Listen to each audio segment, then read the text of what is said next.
Okay, the second secret is being organized. I can't emphasize the importance of being organized in a clinical exam. More than half of the students and doctors struggle with this strategy. Okay, and this is the second biggest time saving technique. Many doctors are not organized, they don't have a proper step by step approach or a system or a checklist or a way of moving from one phase of OSCE to the next phase. Okay, so let me give you an example. I do lots of role plays. I've done hundreds of role plays myself for my exams. Then, after that, I've done thousands of role plays with my students because I was teaching for the last 9 to 10 years.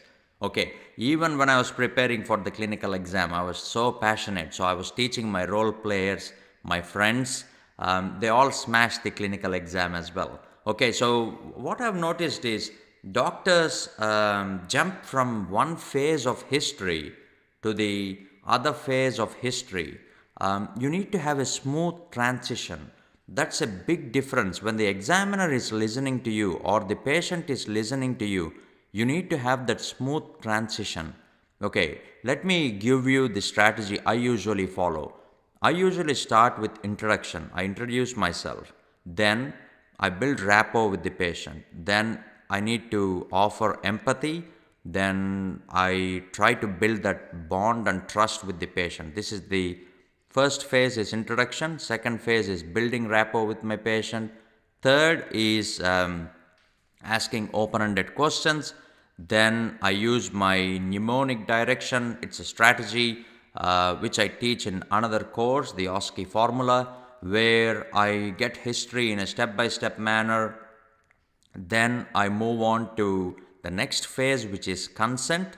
Then I move on to examination. Then I move on to investigations and management. Many doctors, they don't have a proper approach, and what they do is they jump from one phase of history to the other phase without covering the that phase of history. And I've seen some doctors who will jump from history to examination.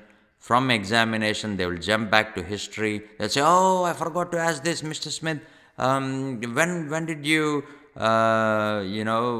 start bringing up phlegm? Or I forgot to ask you, are you losing any weight?" Okay, so they do this even in the treatment. So let's say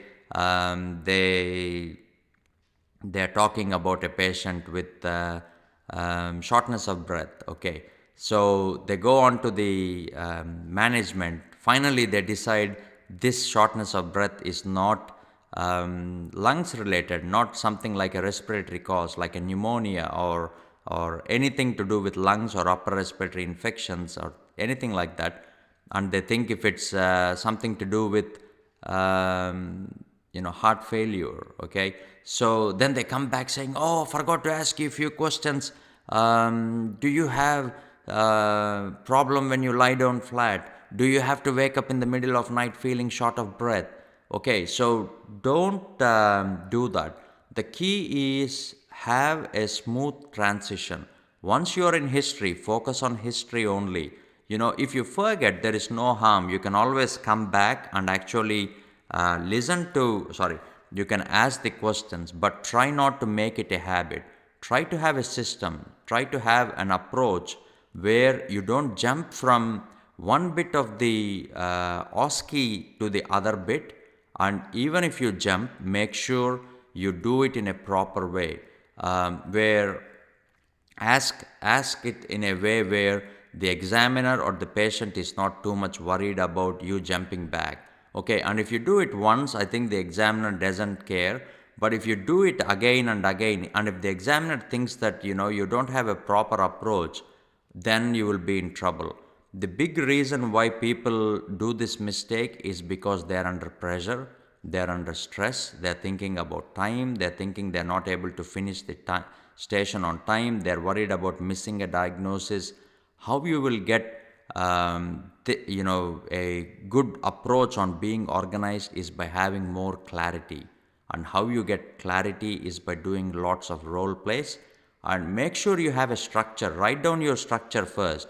Initial role plays, what you need to do is you will need to actually do role plays looking at your structure. Initially, the first few role plays, what I used to do is I used to have my structure, I used to look at the structure and then do role play. And once it became a habit, and that's when I started actually doing role plays without looking at the structure.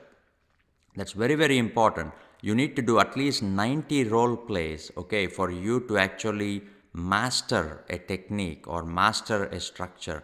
So the key is be organized. Don't jump from one phase of the OSCE to the other phase. In the history, you can't jump from introduction to directly to red flags, then back to allergies, then past history. Don't do that. Have a smooth approach, have a structure, go step by step, and that's what is going to save you a lot of time, and that's what is going to give you a lot of confidence in the exam, and that's what is going to help you impress the examiner and the patient.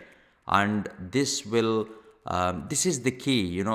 I can clearly say if the doctor has done role plays or not just by seeing how he is pacing his OSCE station, how he is going in history, how he is doing his examination, how he is asking the examiner for findings, how he is ordering the investigations.